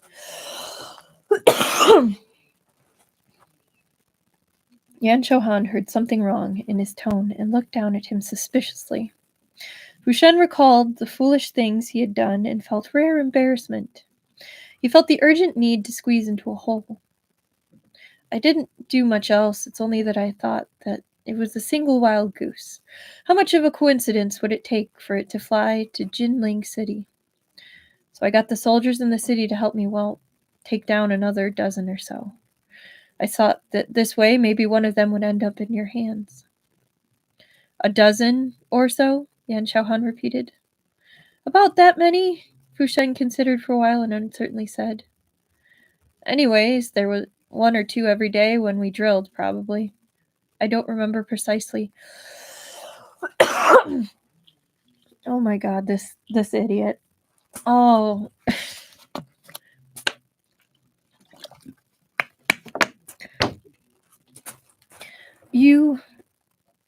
Yan Shouhan simply didn't know what to say to him. You really... I nearly turned Du Lang into a vet, Fu Shen said calmly. I missed you too. You think that because Jiangnan is cold, Gongshao isn't cold? When in all his dreams he had wished to fly across vast stretches of mountains and rivers, how could the person beyond those mountains and rivers not think of him? Only after the reunion, a mixture of sorrow and happiness, did they find that each of them had been as obsessed as the other, each as solitary. They looked at each other without words, rendered speechless. Only a deep kiss and a close embrace could slightly soothe the pain at heart. In this moment, the universe was quiet. Stillness reigned supreme. The world seemed to have come to a standstill. Only the river raced endlessly onward, always forward, flowing toward the horizon.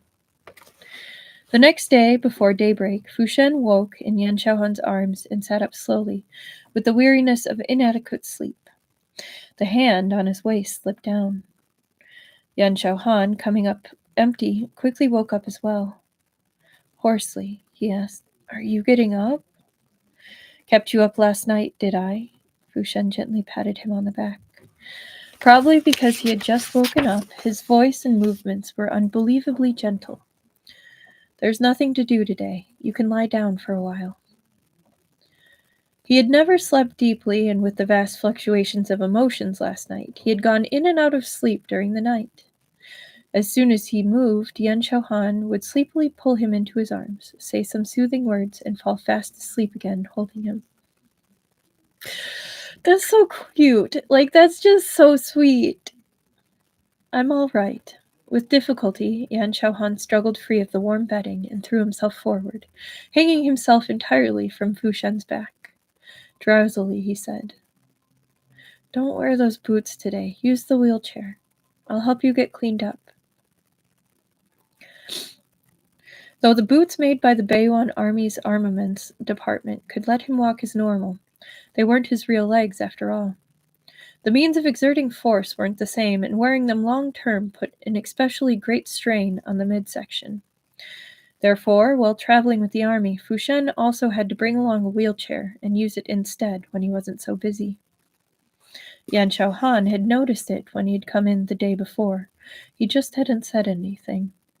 Only now did he bring it up, pretending as if it were normal.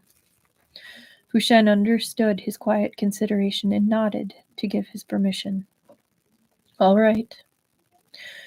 On his way back from fetching water, Yan Xiaohan forgot to close the door. Yu Qiaoting, who had gotten up early, unluckily happened to be passing by the room again and couldn't hold back his exuberant curiosity. Through the half-ajar door, he snuck a peek inside and nearly startled into dropping the dough cake in his hand.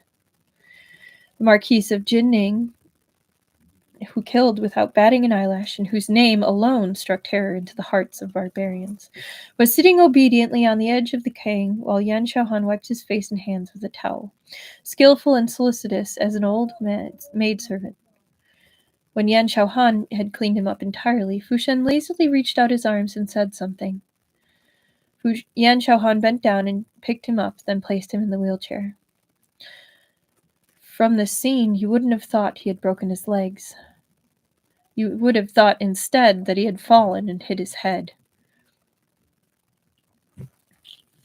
General Yu, still a bachelor to this day, simply couldn't understand it no matter what.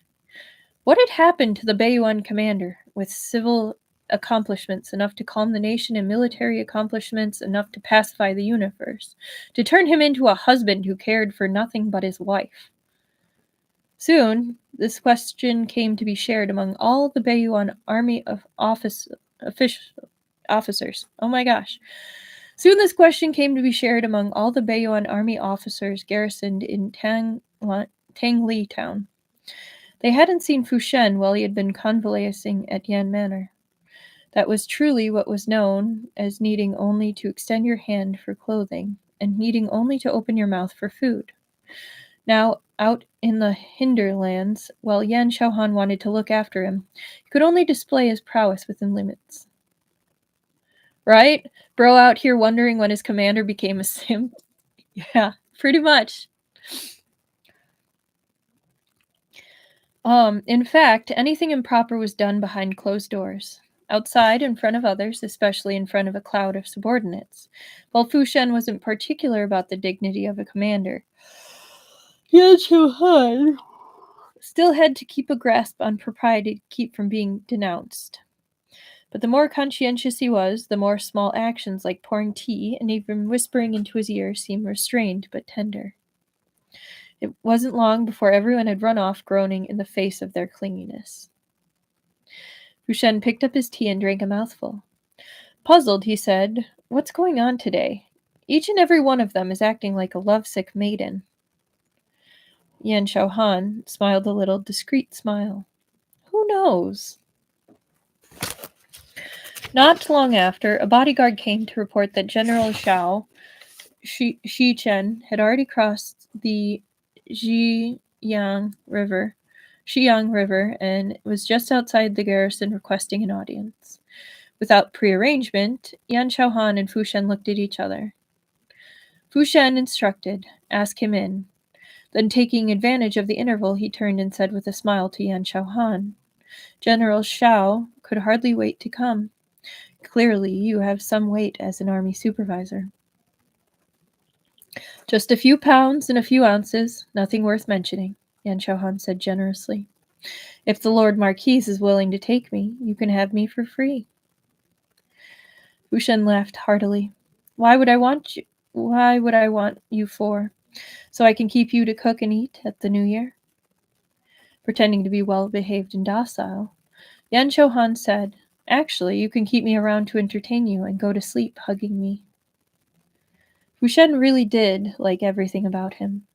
He hadn't felt so pleased and happy since leaving Xinan last year. The smile had yet to fade from his eyes when Shi Chen came in. General Xiao was stunned by the sight. The Marquis of Jinning looks as though spring has come, he thought. Could it be that Chang'an city is on the verge of being taken? Xiqing had previously been an officer in Feng Shou's forces. When the Tartar and Shi invaded, Feng Shou's commander had died in battle. After Emperor Yuntai had gone west, Xiqing had been unwilling to defect, and so he had led the remnants of Feng Shou's forces to Jingshu. When the new court had been established, he had joined the others in submitting to Jingling's authority. He was one of the few military officers from the north available to Yan Xiaohan. Fu Shen had fought the Tartars alongside Feng Shou's forces before. He had still some memory of Xiqing. He only remembered that he was a frank temper and was a little stubborn. He had always been kept down by Feng Shou's commander. He never thought that after the commander's death, Xiqing would step forth to hold the standard of the Feng Shou's forces, experience his fill of miseries, and finally fight his way back to the Central Plains.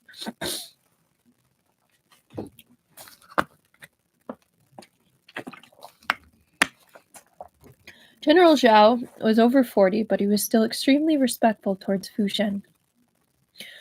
The two of them politely deliberated how to attack Chang'an. Seeing that he was in a good mood, Xiao Shichen said tentatively, "Might I ask, Lord Marquis, how confident are you of success in Chang'an?" Fu Shen smiled slightly. 30 to 40%, I think. Chang'an is easy to defend, but hard to attack. It will be a bitter battle. Then what are you smiling about? Yan Xiaohan sat with them, not saying a word as he listened to the voluble talk, pretending to be a pretty ornament. Every now and then he glanced at Fu Shen, as if he couldn't see enough of him. When the discussion of military affairs came to a temporary close, Xiao Shichen hesitated time and again, then finally stammered out his other goal in coming here. Lord Marquis, since we will be opening hostilities in a few days, why not have Lord Yan return with me? The army work. Fu Shen interrupted before he could finish. What, you can't fight if you're missing an army supervisor? Well, General Zhao was brought up short, then said, frowning. Lord Yan is an army supervisor specifically dispatched by His Majesty. I'm afraid it would be against the rules for him to remain with the Beiyuan army. Get with the times, Fu Shen said, his smile dimming. General Zhao, do you want to nitpick about the rules of your new court with me when you're in Beiyuan army territory? The two sides weren't one family now. Fu Shen held many territories in the northwest, and could all but stand shoulder to shoulder with the new court. Sweat appeared on Xiao Shichen's forehead. He quickly stood and apologized, repeatedly saying sorry to have given offense. When the retired emperor issued an edict arranging a marriage for me, his words held weight. Everyone in the country was aware. Fu Shen put aside his teacup and coolly said, It is true that Lord Yan is in service to the court, but he is mine. Even the new court's emperor has to obey by first come, first serve. If I want him to stay here, then not one hair off his head will leave by this door. General Zhao, do you understand me? And that is actually where we are ending tonight, because that is the end of chapter 68. Which I love it, because he's just like, bitch, this boy is mine. You can fuck right off. Oh, I love our boys. They're so good. Oh, so sassy. Yeah, he is so sassy, Mars Rover. All right. Well, that was a pretty good read through tonight. We got a very nice reunion for our boys. And kind of are potentially about to read a battle next week, which will be pretty cool to see, because we've had intrigue and like the ambush, but we haven't actually had them during an actual battle. So I wonder if we'll get to see them actually fighting and how the author writes that. I'm kind of interested to see. But yeah, thank you for staying alongside me. Thank you for the hearts.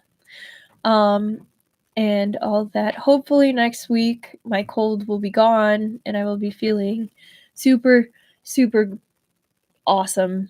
I know tonight I was probably a little low-key. So I hope next time I'll have a little more energy and a little more oomph in my reading. But thank you for being here tonight. I enjoy always having you, and any comments you guys have, I feel like it really adds to it. But yeah. It'll be our standard Tuesday at 8 next week, and we will cover chapters 69 through chapter 74. That'll be nice. But anyway, I hope you all have a wonderful weekend. I hope your mothers have a very nice Mother's Day. And I hope everything goes well for you guys. And I will see you on Tuesday. Good night. Good night.